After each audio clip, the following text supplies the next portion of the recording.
My husband swore he had only been curious. It was just online, he kept saying. Then my younger sister told me the anonymous buyer had asked for a custom video based on something she wore around our family. 3 months earlier, Paige came over for dinner while Grant was out helping a friend move. She barely touched her food.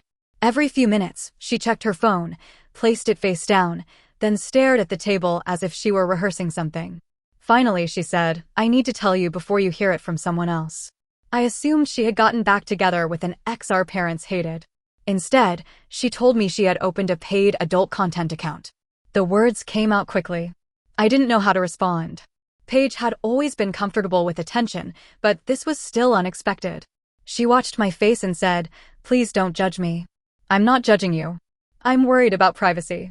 She explained that she didn't use her full name, never posted her location, and had blocked several people she knew.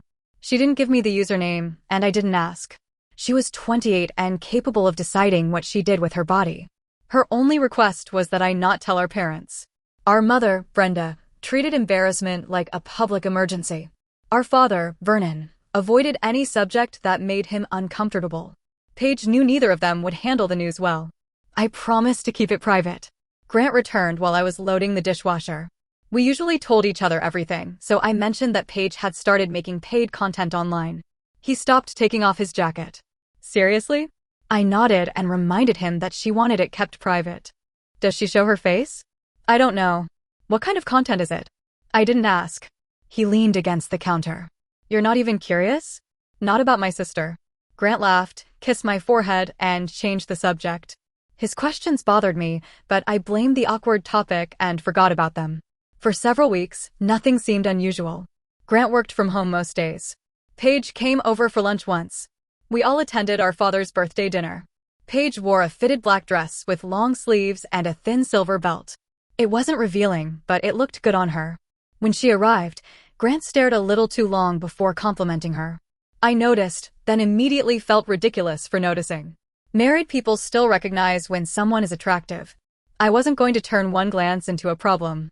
Later, I found Grant standing near the hallway, watching Paige laugh with our mother in the dining room. The moment he saw me, he reached for my hand and asked whether I was ready to leave. I trusted him, so I let it go. That trust lasted until a Thursday afternoon when a meeting ended early and I arrived home nearly 2 hours before he expected me. Music was playing inside his office. I opened the door without knocking. Grant was sitting at his desk with headphones on. The second he saw me, he slammed his laptop shut so hard that his coffee spilled across a stack of papers. His reaction frightened me more than whatever might have been on the screen. "What are you doing?" He pulled off his headphones. "Nothing. You scared me. You nearly broke your laptop." He grabbed paper towels and started wiping the desk. "I was looking at porn." He said it too quickly. Porn had never been forbidden in our marriage. We had boundaries about paying for personal interactions or looking at people we knew, but ordinary adult content wasn't something he needed to hide. "Open the laptop." Grant kept wiping the desk. "Can we not make this into something?" "Then open it." He accused me of invading his privacy. I reminded him that he had slammed the computer shut like I had caught him committing a crime. After several minutes of arguing, he entered his password. The browser had been closed and the recent history cleared. I asked what he had been watching. He claimed he didn't remember the name of the site. Then an email notification appeared in the corner of the screen. It was a payment receipt from a subscription platform. Grant reached for the mouse, but I got there first. The creator's profile picture was cropped, showing only part of her face and shoulder, but I recognized Paige's tattoo. For a few seconds, my mind refused to connect what I was seeing. I looked at Grant. "That's my sister." He rubbed both hands over his face. "Allison, let me explain. How long have you been paying her?" "It wasn't what you think." I opened the receipt. Grant said he had subscribed once because he was curious. He claimed he found the account by searching profiles until he recognized one of Paige's tattoos. That meant he hadn't stumbled onto it. He had hunted for her.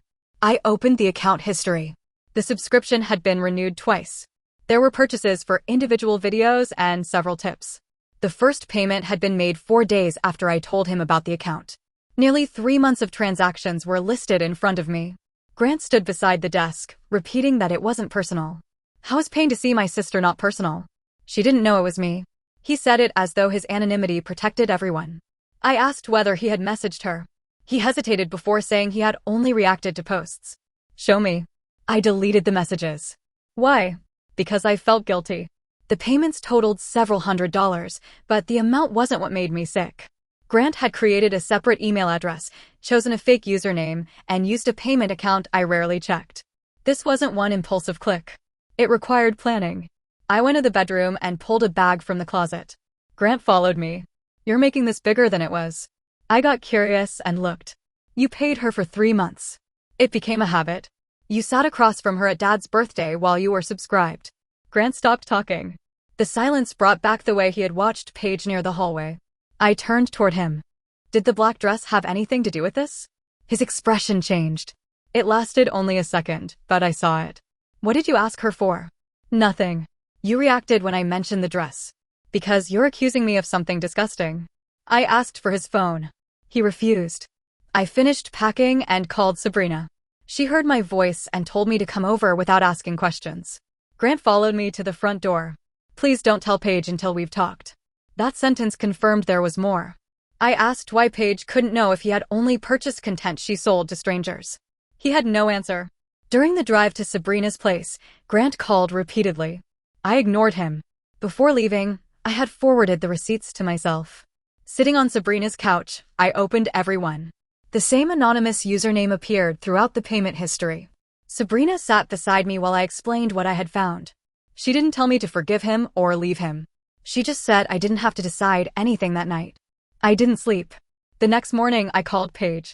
She answered cheerfully, and for a moment I couldn't speak. I asked whether she recognized a subscriber's username. The line went quiet. Finally, she said, "How do you know that account?" My stomach tightened. Paige explained that the user subscribed shortly after she opened the page. He bought more than most customers and sometimes sent tips without messages. She assumed he was shy. Then, 2 weeks earlier, he requested a custom video. What did he ask for? She hesitated. The subscriber wanted her to wear a black, long-sleeved dress similar to one from her personal social media. He described the fitted waist and silver belt. The dress from our father's birthday. Paige declined because she had never shown that outfit on the paid account. The request sounded like it came from someone who knew her, so she blocked the username. I told her the account belonged to Grant. No, she said. Are you sure? I sent her the receipts. She went silent while opening them. Then she asked, was he at Dad's dinner when I wore that? Yes. Paige started crying. I told her she hadn't done anything wrong. She hadn't known who was buying the content. She said she needed time and ended the call. By then, Grant had sent 14 messages. He said he loved me, had made a terrible mistake, and wanted to explain before anyone else became involved. I returned home that afternoon. Grant was waiting in the living room. He looked exhausted. I played the voice message Paige had sent after our call, confirming the custom request. Grant stared at the floor. Why that dress? I don't know. I waited.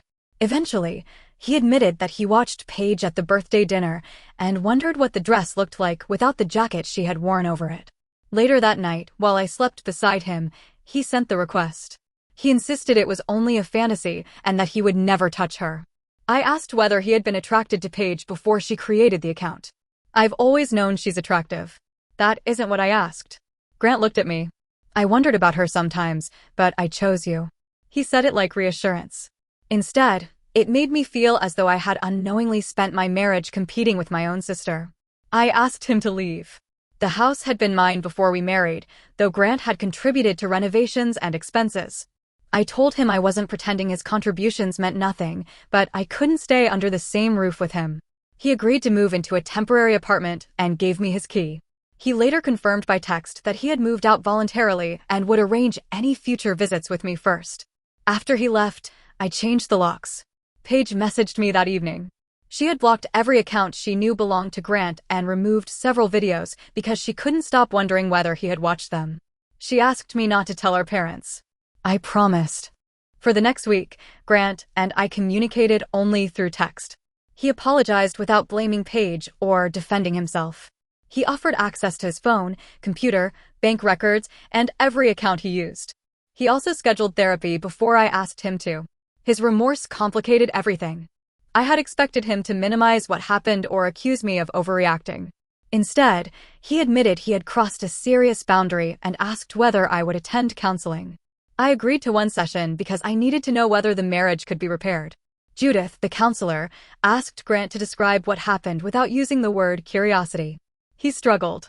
Eventually, he admitted he had been attracted to Paige for years, but believed it was harmless because he never acted on it. When he discovered that her content was available anonymously, he convinced himself that paying for it didn't connect the fantasy to real life. Judith asked whether purchasing from someone he knew violated our marital boundaries. Grant said yes. Then she asked about the custom request. When Grant described the dress, Judith said, "You used something you saw during a family gathering to shape a sexual interaction with her. Your identity was hidden, but the interaction was still personal." Grant looked sick. For the first time, he admitted that the request crossed beyond watching. Judith asked what I would need to continue the marriage. Grant offered passwords, monitoring software, and complete access to his devices. The offer didn't comfort me. A marriage where I checked his phone before every family gathering wasn't the marriage I wanted. After the session, Grant walked me to my car. "I know I don't deserve another chance," he said. "I'm asking anyway." I told him I didn't know whether I could ever feel safe with him around Paige again. He said he would wait. The next problem came from my mother. Grant told Brenda we had separated after an argument about online content. He didn't identify Paige, but his vague explanation made it sound as though I had thrown him out for watching ordinary porn. My mother called and asked, "You ended your marriage over that? It's more complicated. Then explain it." I refused because I had promised Paige. Brenda said Grant sounded devastated and reminded me that marriage required forgiveness. I ignored her calls for several days. Then she arrived at my house uninvited. She stood in my kitchen telling me that good marriages survived embarrassing mistakes. According to her, Grant had always treated me well, so I shouldn't destroy 6 years because of something unpleasant on a computer. I asked her to stop. She kept defending him. Finally, I told her he had been paying Paige. My mother stared at me. I explained that Paige had no idea who he was. I only revealed enough to make it clear that Grant's interest was personal. For one brief moment, Brenda seemed to understand. Then she asked, "Did he ever touch her?" "No." "Did he try to meet her?" "Not that I know of." She exhaled. "Then it's disgusting, but it wasn't an affair." I asked why the label mattered. She said Grant needed help, not divorce. My father called later that evening. Vernon didn't want details about Paige's account. He believed Grant had humiliated himself and owed us both an apology, but he also said marriage meant surviving things we wished had never happened. Neither of them asked how Paige felt. 2 days later, Paige called me furious. Our mother had confronted her. I apologized immediately. "You promised me," Paige said. "I know. You could have said Grant betrayed you without telling her what I do." She wouldn't stop defending him. "So you used my private life to prove you weren't overreacting." She was right. I had been desperate to make our mother understand, but that didn't give me the right to expose Paige. I apologized without making excuses. Paige said she needed space. Our mother made the situation worse by treating Paige's account as the real scandal. She told Paige she had been reckless and should delete everything. When Paige reminded her that Grant deliberately searched for the page, Brenda replied, "He couldn't have purchased something that wasn't being sold." After hearing that, I stopped speaking to our mother. Grant continued therapy and moved the rest of his belongings into his apartment. He contacted me only about bills, counseling, or the house. His restraint made the decision harder because our marriage had not been miserable. Before this, Grant was thoughtful and dependable. We laughed together, made plans, and had been discussing trying for a baby. The good years were real. So was what he did. A month into the separation, Grant asked to meet at the house. He brought records of the money he had contributed toward renovations. He said he wasn't trying to claim ownership, but wanted us to handle everything fairly if I filed for divorce. Then he handed me a letter. I read it after he left. Grant wrote that he had spent years treating his attraction to Paige as harmless because he never intended to approach her. Once he found her account, anonymity allowed him to pretend she was no different from any other creator. The custom request destroyed that excuse. He admitted that the dress interested him because he had watched Paige wear it while sitting beside me. He understood why that changed the meaning of the family dinner and why I could no longer separate his online behavior from our real lives. He didn't ask me to forget what happened. He asked whether the worst thing he had ever done should become the only thing that defined him. The letter broke me because I didn't believe Grant was entirely bad. I also didn't believe that made him safe for me. A few days later, I called Paige. She answered cautiously. I apologized again for telling our parents and said I understood why she felt betrayed by both of us. Paige explained that she had begun examining every subscriber for clues. Whenever someone mentioned an outfit or personal detail, she wondered whether it was another person she knew. He didn't touch me, she said, but now I feel watched in places where I'm supposed to be safe. That was the damage Grant's anonymity hadn't prevented. His secret followed Paige into family gatherings and changed how she viewed strangers online. It left me questioning ordinary memories from my marriage. I told her I was sorry she had become trapped inside our conflict. So were you, she said. We didn't repair everything during that call, but we started speaking again. I attended 2 more counseling sessions with Grant. During the final one, Judith asked whether I was searching for a way to rebuild trust or permission to leave. Until then, I had focused on whether Grant's behavior technically counted as cheating. I wanted a definition that would make the decision for me. But no label could restore what I had lost. When Judith asked what I wanted, I said, I don't want to spend my marriage wondering what he's thinking whenever my sister enters the room. Grant closed his eyes. He didn't argue. After the session, we sat in the parking lot for almost an hour. He said he loved me. I believed him. Love simply hadn't stopped him from creating an anonymous account, spending our money, and turning private family moments into material for a fantasy. Grant asked whether there was anything he could do. You can become someone who never does this again, I said. I just can't stay married while you prove it. I met with Valerie to understand the financial side of separating. Because I had purchased the house before the marriage and Grant was never added to the deed, it remained mine. His documented renovation contributions still had to be addressed. I didn't want to punish him financially. We agreed on a settlement that recognized what he had invested without giving him ownership of the house. Grant returned one evening to collect the rest of his belongings. We packed books, tools, and dishes into boxes. For the first time since the discovery, we spoke like 2 people who had shared a life instead of opponents preparing arguments. Before leaving, he removed his wedding ring. I can't keep wearing this while you decide whether I'm still your husband. He placed it on the kitchen counter. I looked at the ring and understood that I had already made the decision. I filed for divorce 3 days later. My mother accused me of destroying the family. She argued that Grant had admitted what he did, entered therapy, and accepted responsibility. My father remained quiet until he eventually admitted that he had avoided supporting me because the subject embarrassed him. Even Paige thought I might have ended the marriage too quickly. I asked whether she would ever feel comfortable sitting across from Grant at another family dinner. She couldn't answer. The divorce took several months. Grant didn't fight me over the house or expose Paige's private work in public filings. He accepted the settlement and continued therapy. That didn't erase the betrayal, but it allowed our marriage to end without becoming crueler. Paige paused her account for a while. She eventually returned with stricter privacy settings and less personal information attached to her public profiles. Our relationship is still healing, but we meet for coffee again. The last time she visited the house, she noticed the empty wall where Grant's shelves used to be. Do you miss him? She asked. Every day, I said. Just not enough to take him back. After the divorce was finalized, I repainted the room that had been Grant's office. The empty space didn't feel like failure. It felt peaceful. Grant's worst decision may not define the rest of his life. I genuinely hope he changes and never hurts anyone this way again. But staying would have turned me into someone suspicious and constantly afraid of being compared to my own sister. I didn't leave because Grant was incapable of becoming better. I left because I could no longer become better beside him. Would you have stayed with someone who showed genuine remorse and tried to repair the damage, or was pain to watch my sister already a betrayal no amount of counseling could undo?